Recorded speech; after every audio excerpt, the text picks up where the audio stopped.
Ce n'est pas tous les jours que la famille Hamilton fait rugir les 300 chevaux de leurs bijoux.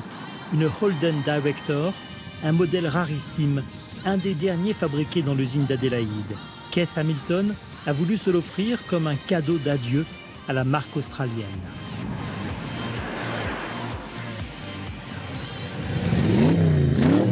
Nice car, isn't it? So one of the best cars that Holden's ever made. In fact, it is the best car that Holden's has made. Both my parents worked at GMH here at Elizabeth, including uncles, cousins, my husband, my son. It's been a lifelong tradition, really, since the moment I was born, really, because my father worked here. So, and it's been a sad occasion to have it close. Le 20 octobre 2017, la dernière voiture sortait des chaînes de l'usine Holden. La maison mère General Motors en avait décidé ainsi. Au total, 153 000 voitures ont été fabriquées ici. Upsetting. Upsetting, very upsetting. Thinking that over the years that I used to drive at the back of this plant and park for 36 years, and now I'm just, lost for words. It's emotional. I mean, to have years and years, of memories built here. It's given us our family, our home. But, as Aussies, we soldier on. Yeah. We've just got to keep going. And that's what we do.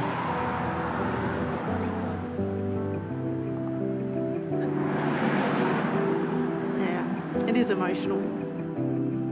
Dans les années 70, l'usine a employé jusqu'à 7000 ouvriers. Et depuis la fermeture, on y assure un service de reclassement. Welcome to the Holden Transition Centre. What we're doing here, look, with Holden closing its manufacturing operations here in Australia, we want to do everything we could for our people. So this centre is all about transitioning our employees and giving the best opportunities for future work. En 2017, il restait moins de 1000 ouvriers dans l'usine. Ils viennent par exemple y apprendre des rudiments en informatique. Ils ne sont plus très jeunes, ils ont passé leur vie à assembler des voitures et le maniement de la souris n'est pas évident. Ils auront du mal à retrouver du travail dans un monde moderne qui n'est pas le leur. Mais Jamie Gategood ne doute de rien pour le porte-parole de Holden. La fermeture de l'usine était même une fête.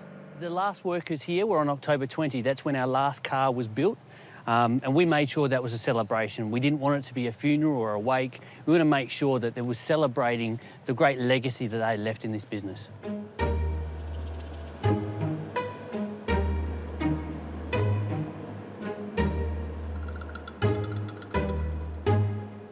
Economically, it didn't make sense to build cars in this country. So it was hard to do everything we could to keep this business alive, but economically, it just didn't make sense.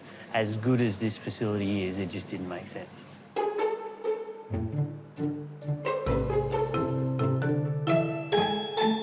I think we're proud of what we've achieved, and I think our workforce really showed that they were going to do everything they could to show how good we were. So I'd say pride is a better emotion that we had. La marque Holden ne va pas complètement disparaître, mais ces voitures seront importées d'autres usines de General Motors dans le monde.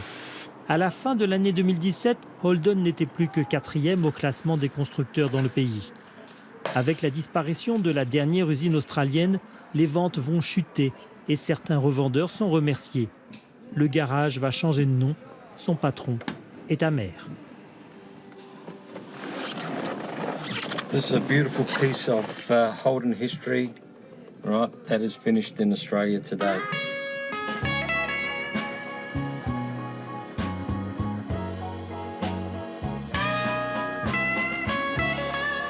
Well, it's an American company.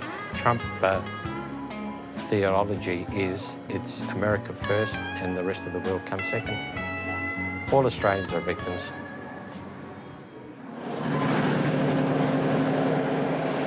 Victime d'une rationalisation de l'entreprise General Motors, qui à la demande du président américain, mais aussi de son prédécesseur Barack Obama, se recentre sur les États-Unis. Pour l'Australie, c'est une rupture. Les autres grandes marques ont également fermé leurs usines.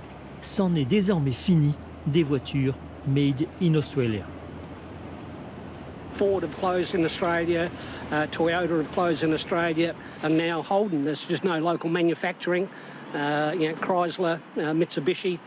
There were just thousands and thousands and thousands of people. Manufacturing industry, perhaps they move into areas that they can produce cheaper than us. Then we can go into high-tech or cryptocurrency or high-tech technology that Australians are good at. We're kind of slowly losing our identity bit by bit. Although Holden is iconic, I think it's a sign of the times.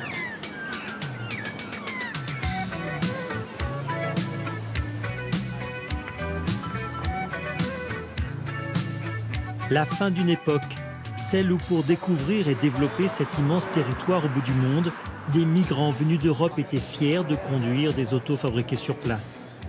Mais aujourd'hui, les voitures importées, principalement d'Asie, représentent l'écrasante majorité du marché.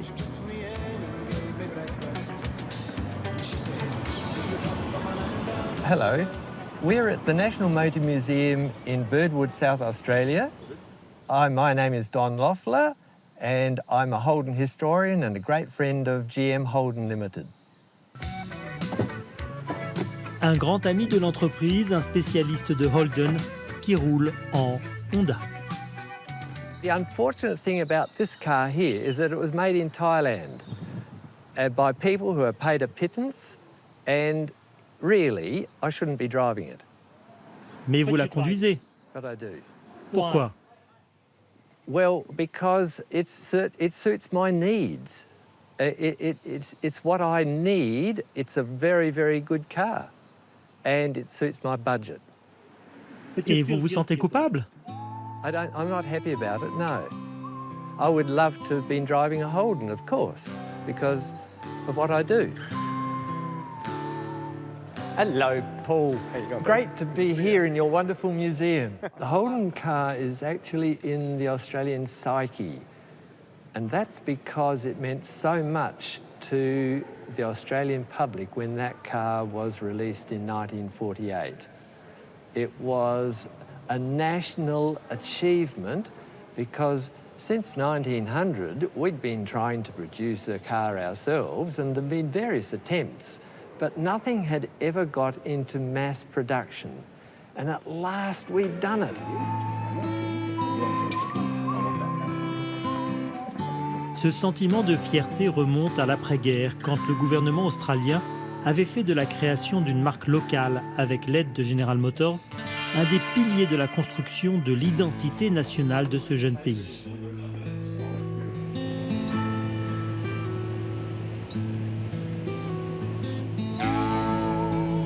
Brands are more than the businesses themselves. You know, they become so.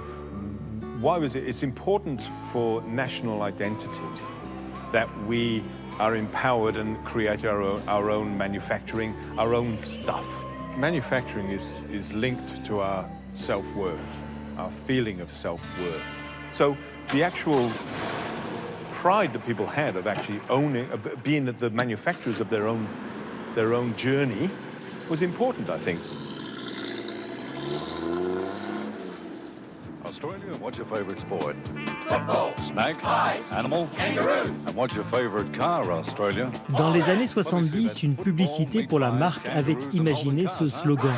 L'Australie, c'est le football, les pâtés de viande, les kangourous et les Holden. That's football, meat pies, kangaroos and Australia's own car. Dans les banlieues d'Adélaïde, le rêve australien se résume encore à la maison individuelle de plein pied, la piscine et 2 voitures, beaucoup de Holden.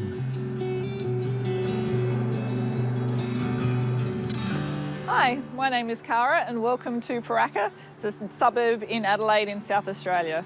It's part of the northern suburbs and it's where the home of Holden is, and I'm a big fan of Holden.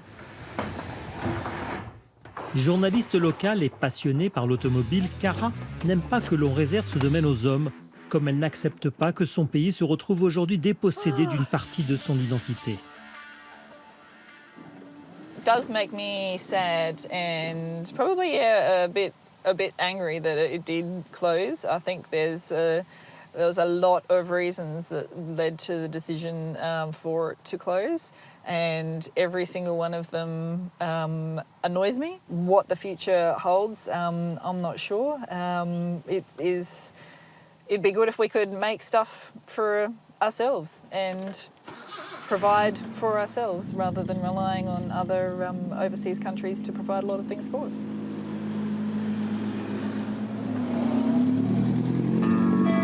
Dans certaines banlieues ouvrières, le chômage est visible. Au total, 20 000 emplois auraient été perdus, emplois directs, sous-traitants et commerces environnants. There's going to be an increase in domestic violence. There's going to be an increase in drug and alcohol taking. There could be an increase in suicidal ideation. Michael Evans est assistant social. Il nous reçoit chez lui accompagné de John, un ancien ouvrier de Holden au chômage. Il nous parle de l'envers du décor. That won't be the big picture. That's the minority who are struggling. So I don't want to sound, gloom and doom, but for some people, and that's where I think that people, places like the Transition Centre, need to look at the emotional and mental welfare of ex-employees. And because you've come out of that environment where Holden was like a bubble, it was like another world, it's very, very hard to distinguish what the rest of the world was really like. Une bulle avec un quartier entier construit dans les années 50 autour de l'usine Holden. A Place to Grow, ce film de l'époque fait la promotion de l'Australian Way of Life, auprès des nouveaux habitants qui venaient parfois à peine d'arriver en Australie. Beaucoup venaient du Royaume-Uni et c'est en hommage à la couronne britannique, l'Australie est membre du Commonwealth, que le quartier avait été baptisé Elizabeth. La reine elle-même était venue visiter l'usine dans les années 60. Australian engineers studied the latest methods used overseas and adapted this knowledge to Australian conditions.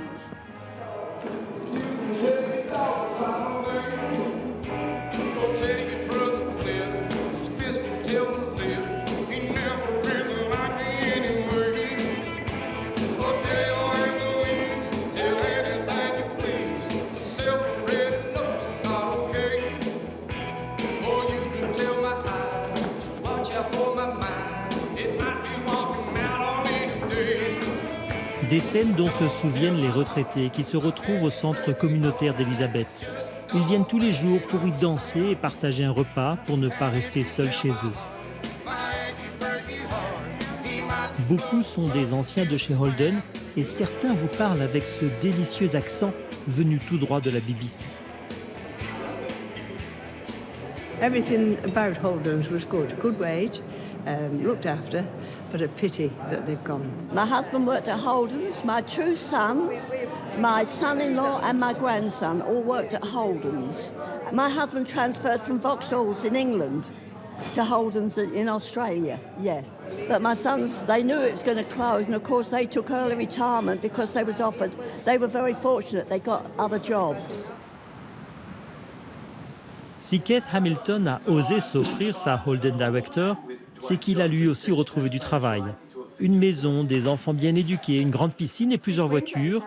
Ils ont bien vécu grâce à Holden qui avait la réputation de très bien payer ses ouvriers. Et c'est peut-être là une des raisons pour lesquelles personne n'a bougé quand l'usine a fermé. I have no idea why we can't say no, we just don't. It's probably the way we're probably laid back. I think Australians are laid back.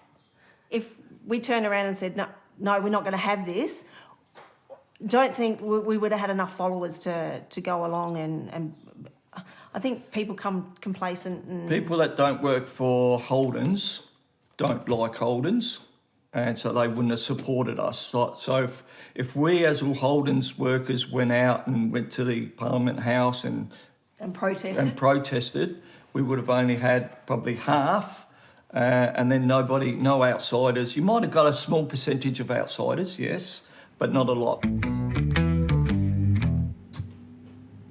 Une situation qui désespère le plus grand syndicat australien, qui a le sentiment d'avoir été abandonné et trahi par un gouvernement ultralibéral qui a privilégié le libre-échange plutôt que le sauvetage d'une filière industrielle. You know, we understand that people in Europe may not realise that we're under the same dilemma in relation to capitalist pressures that apply across the whole of the world, and that is that capitalists make a decision to manufacture where it's the cheapest to do that, and if that means leaving and closing up an establishment in a country and moving to another country, they won't hesitate to do that. Comment un pays aussi développé que l'Australie, héritier d'une tradition ouvrière venue du Royaume-Uni, peut se retrouver dans une situation aussi dangereuse de dépendance aux importations?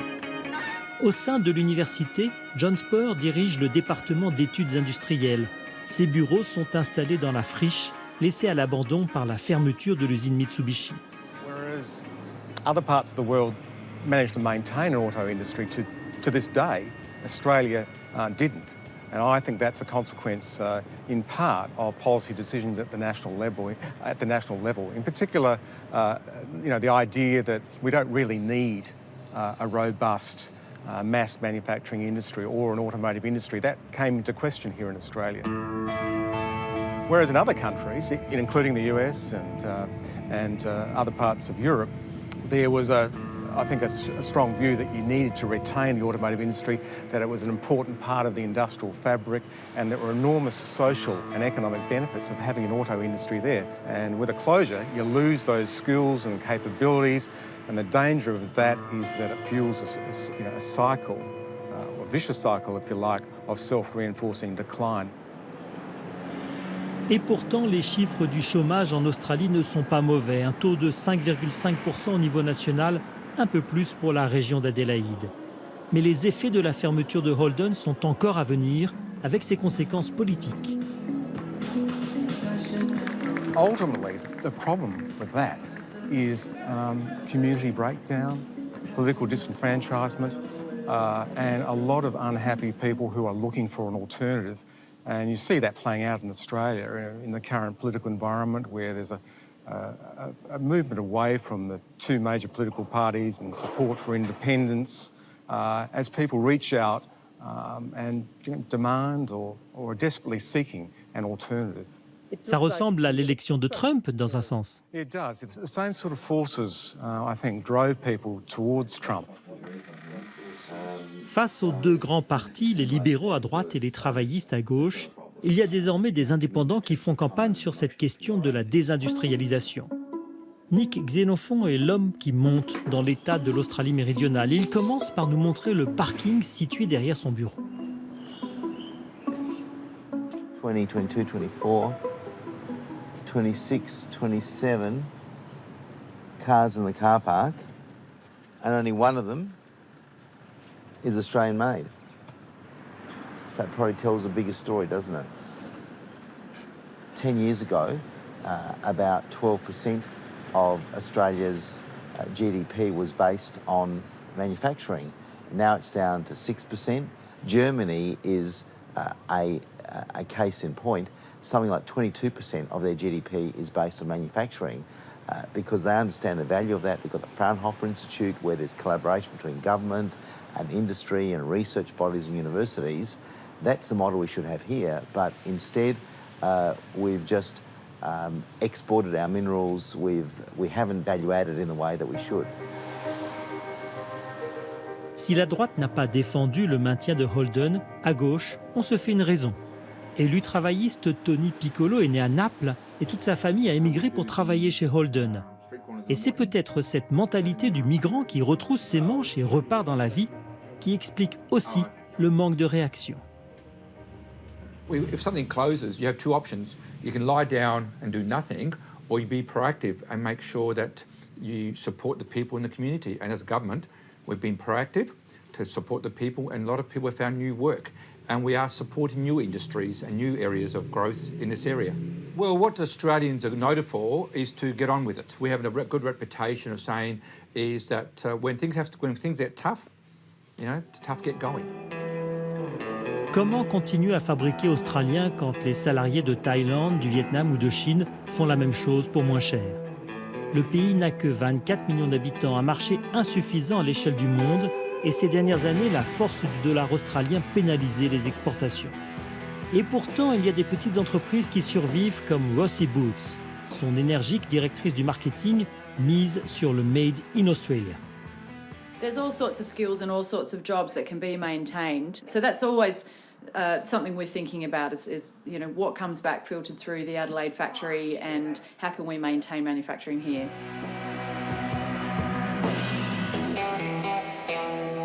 L'atelier emploie moins de 100 salariés, des miraculés, dans un secteur qui a vu toutes les marques historiques délocaliser la production en Asie. Mais ils se battent et ça marche. We really do need to be creative. We need to be prepared to change. And a business that has been around for 100 years, it is difficult to be really fast and change the way you do business, change the conditions for the staff, change your systems, upgrade, things like that. I think that any business that doesn't acknowledge the impact that the world is having on their business and be prepared to change, I think that's very unwise. And it really, you can't grow that way. S'adapter, se battre, c'est aussi le credo de cette PME qui fabrique ici des éviers, la dernière en Australie. Une entreprise de conseil informatique lui a fourni un logiciel pour optimiser la production. I believe if we can compete with anyone in the world on price, then people will still buy Australia. But we can't just rely on made in Australia. I think that what is inevitable is that things will change. Regions will be productive and then manufacturing will shift within countries and inside and outside of countries. But what's important is that people accept and adopt the change. Mais il est difficile en Australie de se plaindre. Le pays a cette image d'un endroit où il fait bon vivre, the lucky country. Ses habitants ont la réputation d'être décontractés, positifs, entreprenants. Il était alors facile de faire disparaître un pan entier de l'économie. C'est l'opinion de Michael Evans, l'assistant social qui accompagne les anciens ouvriers au chômage. It was an easy process to move or close Holden's because there's no rise, there's no uprising. People just go, oh well, it just is, and move forward, not thinking about what's going to happen in the future. What's going to replace that manufacturing industry? We're the lucky country. We've created this ethos of who we are as this happy-go-lucky country, and I think that's changing because of it's an easy target sometimes to move industry away.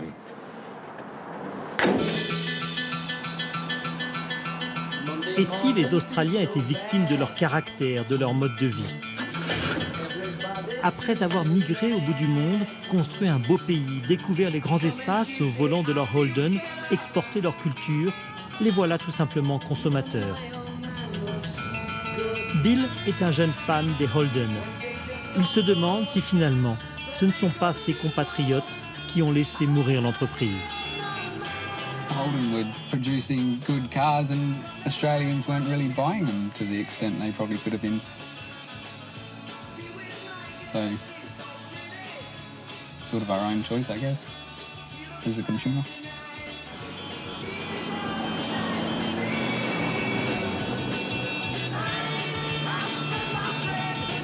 Une page de l'histoire de l'Australie vient de se tourner. Mais cette question se pose tout autant en Europe ou en Amérique du Nord. À coup d'importation massive, un pays développé peut aujourd'hui vivre sans ouvriers, au risque de sacrifier des emplois et des hommes, au risque d'y laisser son âme.